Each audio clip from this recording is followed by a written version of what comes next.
আমি মনে করি ছেলে হোক বা মেয়ে, প্রতিটা মানুষকে স্বাবলম্বী হওয়া দরকার। জীবনে স্বাবলম্বী হওয়ার প্রথম ও মূল শর্ত হলো উপার্জনে সক্ষম হওয়া। অর্থ উপার্জনের যোগ্যতা শুধু জীবনযাত্রার মান উন্নত করে না, বরং ব্যক্তিত্ব, মর্যাদা ও আত্মসম্মানের একটি শক্ত ভিত নির্মাণ করে দেয়। একজন মানুষ যতদিন নিজেকে নিজের চাহিদা অনুযায়ী পরিচালনা করতে পারবে, ততদিন সে সমাজে নিজের অবস্থান ধরে রাখতে সক্ষম হবে।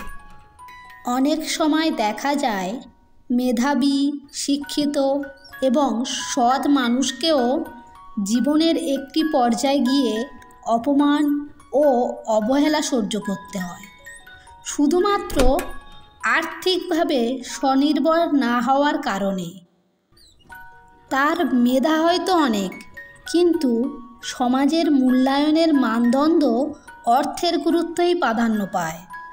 এই সমাজে অর্থহীন মানুষকে শুধু অবমূল্যায়ন করা হয় না, বরং অনেক সময় অযোগ্য ও দুর্নীতিপরায়ণ ধনী লোকজনের কাছ থেকে তিরস্কারও সহ্য করতে হয়।